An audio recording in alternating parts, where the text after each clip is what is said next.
In 1892, a leading New York newspaper, The Sun, published an article that stated, "A woman who for one reason or another has kept the word, first her little child word and afterward to him is fierce, talking of her, disputing about her, defending or assailling her character and motives, joining her enterprise or opposing it might and main, and in her death being as much tailored about between two continents as an emperor, must have been a remarkable person."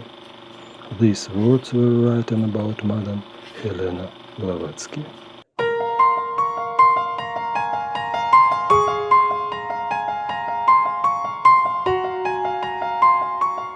On 8 May 1891, at the age of 59 years, Helena Petrovna Blavatsky quietly died in her office behind her desk. This Russian woman of genius laid the foundations of the worldwide Theosophical movement.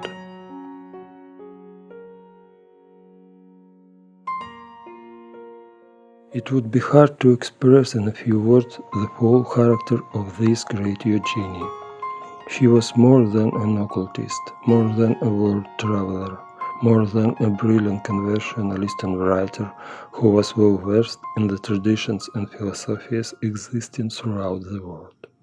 She was a uniquely balanced personality combining the abilities of a fine musician, an inquisitor historian, a fiery publicist, a brave traveler, an artist, a philosopher, and a theologian. Even now she is a prime example of dedication, honesty, loyalty, and kindness, a person of encyclopedic knowledge engaged in a constant flurry of activity regardless of her age or state of health. Without exception, those who knew and wrote about her said that she had an extraordinary spiritual force that dominated her surroundings. Her trustfulness and sincerity reached a pitch that was inconceivable for a soul that had brought together such an unprecedented variety of life experiences, from being the apprentice of Eastern sages to becoming an extraordinary master and prophet of the ancient wisdom, which attempted to unite all ancient Aryan beliefs into a common occultism and prove that all religions originated from a single divine source. One of her biographers wrote that living alongside HPB, as Madame Blavatsky was warmly called by people who knew her personally, was to be constantly surrounded by wonders. Another biographer called her charming and said that she captivated everyone with whom she came into close contact. Through the power of her all-pervading bottomless gaze, she could perform the most incomprehensible miracles. Flowers blossomed before your eyes, and when she called for distant objects, they came flying into her hands. If we take a closer look at the life of this extraordinary woman, it becomes obvious that preparation for her all-good work began in childhood. Even as a child, she was endowed with psychic powers which became stronger as a result of training in later life. She could transcend the barriers of time and see the past and future through the prism of any surrounding form of life. For her, all nature seemed to be alive with the same mysterious forces that existed within herself. She heard the voices of every object and form, organic and inorganic. Not only did she claim consciousness and existence for mystical forces that were visible and audible only to herself, where others saw only emptiness, but also she claimed it for visible in inanimate scenes, such as pebbles, grave mounds, and decayed pieces of phosphorescent wood. Her eyes also easily accessed the more extensive spheres of inner worlds. Her journeys around the world were highly unusual, especially because she traveled without concern for her own safety, even though she was a young woman traveling alone. After leaving Russia as a teenager, Blavatsky spent 10 years exploring strange and remote regions of Central Asia, India, South America, Africa, and Eastern Europe. So her extraordinary travels could be seen as the aimless movements of a restless person in search of adventure. With deeper consideration, they could also be seen as the constant movements toward a goal of her own. During such trips, she explored the doctrines of the various countries and civilizations through which she passed. She collected knowledge of the traditions of ancient people whose descendants now live in lands that were once part of lost Atlantis. Since her early childhood, Madame Blavatsky had always been under the protection of her master. Even as a child, she had often clairvoyantly seen the same tall and mysterious figure of an Indian man wearing a white turban. In 1851, it so happened that she actually met this Mahatma in London, immediately recognizing him as a guardian angel who had guided and taken care of her for all her life. Helena Petrovna was capable of incredible amounts of work and extraordinary patience, especially when it came to serving her ideals. Her dedication to her masters was heroic, fiery, strong, overcoming all obstacles, loyal to the last breath. For her, nothing mattered but her duty to her masters and to theosophy. She said that every last drop of her blood was for them, and they will be given the last beat of my heart.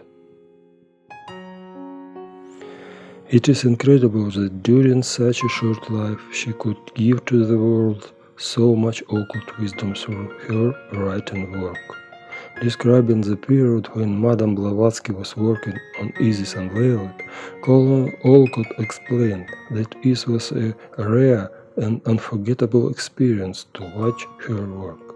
He usually sat opposite her at a large table and he could see her every movement. Her pen would fly over the page and suddenly she would freeze, staring into space with the distracted eyes of the clairvoyant, as if something invisible hung in the air in front of her. She would begin copying onto paper all that she saw. When she was finished, her eyes would return to normal, and she would continue to write as usual until she was once again stopped in that way. The Secret Doctrine, her magnum opus, was published in 1888. Blavatsky described this work as a synthesis of science, philosophy, and religion. Even a century later, this extraordinary work, with its immensity of knowledge and the enormous spectrum of teachings covered in it, never ceases to amaze students and researchers. A corner of the veil that hid the secret wisdom was raised with the publication of this monumental work. However, the aim of the Secret Doctrine was not so much to teach secrets as to lead truth seekers to an eternal truth, a doctrine that underlies all teaching and cannot be expressed in words because it is above all languages.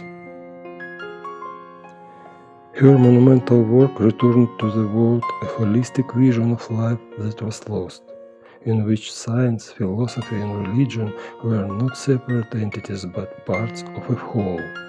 She provided a breathtaking view of the cosmos and its evolution, from one-celled organism to star systems, all subject to the same laws and rising to ever higher levels of expression and perfection by means of cyclic processes.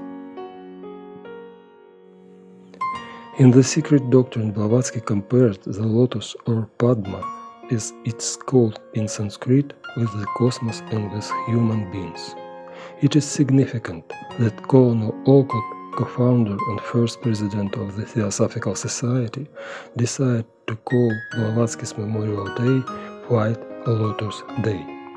The mysteries of HPB's life were similar to the lotus, originated in the depths of materiality with its stem cutting the thick of water, the spatial dimensions, to become a beautifully blossoming flower in the rays of the spiritual sun. The lotus is a symbol of divine birth, spiritual purity, and perfection. No one could speak better about Madame Blavatsky than her like-minded people who knew her personally, as well as her grateful followers of various generations of Theosophists. Christmas Humphreys had this to say about her: "What a woman, misunderstood, vilified and abused, and yet with a brilliant, cultured and deeply learned mind. The very soul of generosity, a woman of direct speech and action, refusing to talk the pious platitudes and nonsense that we chatter under the guise of socially good manners, but offering the truth for anyone who wanted it. She was never neutral or the same to all. She made a great number of friends who would die for her, and enemies who would kill her if they could. Those strong blue eyes could see in the character of every man and woman who came to her, and even see whom she would later be betrayed. She would help from her meager funds, and she was always poor, all those in need, even though she knew at the time that they were planning to smash the cause she had given her life to serve. As a speaker she was magnetic. She never lectured, but she would talk, and those who heard her could think of nothing else. After meeting her, nothing was quite the same again." Edmund Russell recollected that she was utterly indifferent to gossip, which she never bothered to deny. She once said to me, "Mud has rained down so long, I do not attempt even to open an umbrella." Furthermore, she lived in great truth, yet was called a liar, in great generosity, yet was called a fraud, in detestation of all charms, and yet was crowned the queen of humbugs. She was a bar of iron heated red hot, which becomes as fire, forgetting its own nature. She seemed not to have needs or pleasures of her own. According to William Kinsland, she did something more than teach us a new system of philosophy. She drew together the threads of our life, those threads which run back in the past and forward into the future, but which we had been enabled to trace, and showed us the pattern we had been viewing and the purpose of our work. She taught us theosophy, not as a mere form of doctrine, not as a religion or a philosophy or a creed or a working hypothesis, but as a living power in our lives. She taught these doctrines in order that men might dissociate themselves from all forms of doctrine and reach the higher self. There is no older doctrine than this of divine compassion, of universal brotherhood. It is above all doctrine, all creeds, all formulas. It is the essence of all religions. Charles Johnston had this to say about Blavatsky: "With unparalleled force she asserted the soul. With transcendent strength she taught the reality of the spirit by living the life and manifesting the energies of an immortal. She had the courage to live as an immortal spirit and to subject material nature and the base forces of life to the powers of her immortality. And this dominant power and this clear interior light were united to a nature of wonderful kindness, wonderful gentleness, and absolute self-forgetfulness and forgiveness of wrong. Madame Blavatsky's nature was like a mountain torrent having its source in some deep, clear lake above the clouds and impetuously carrying down to the valleys the reach of the mountains to spread them over the hungry and thirsty plains below. Bertram Kitley remembered her thus. HPB pointed out to us the yet dim star shining down the pathway of time.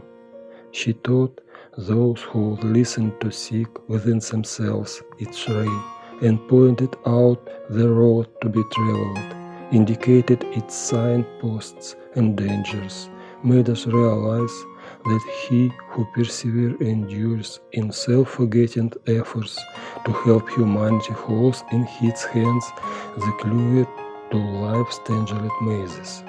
For his heart and mind alike grow filled with the wisdom that is born of love and knowledge, purified from all taint of self. Every hour of every day she showed those whom she loved how to rise to the level of her own lofty standard of duty and devotion to the truth. Indeed, one marked characteristic of her life, both as a whole and in detail, was a marvelous singleness of heart and purpose. She was above all else the servant man. None came to her with a sincere, honest appeal for help and failed to get it. When she died, she left us the charge to keep the link unbroken, to hand on to others the help she gave so freely to ourselves. In his reminiscence of Blavatsky, Herbert Burroughs wrote, "The real key for us is to be found in the example of her self-sacrificing devotion of her work. Thus, we learn from her life that our goal is not personal benefit, but offering service to the world and serving without complaint until the very end." Speaking about herself, Madame Blavatsky said, "Each one of us is a piece of charcoal, more or less black, but there is hardly any piece so vile and dirty that it has no atoms wherein lie in germ of future diamond. And I keep my eyes fixed on these atoms, and do not see the rest, and do not want to see. As I work for others and not for myself, I permit myself to use these atoms for the common cause." According to Colonel Olcott, HPB's enthusiasm was a quenchless flame at which all our Theosophists lit their torches. In memory, the followers of Theosophy, the ageless wisdom brought in the world once again by a great ascetic, cherish the bright image of the White Lotus of modern times, Helena Petrovna Blavatsky.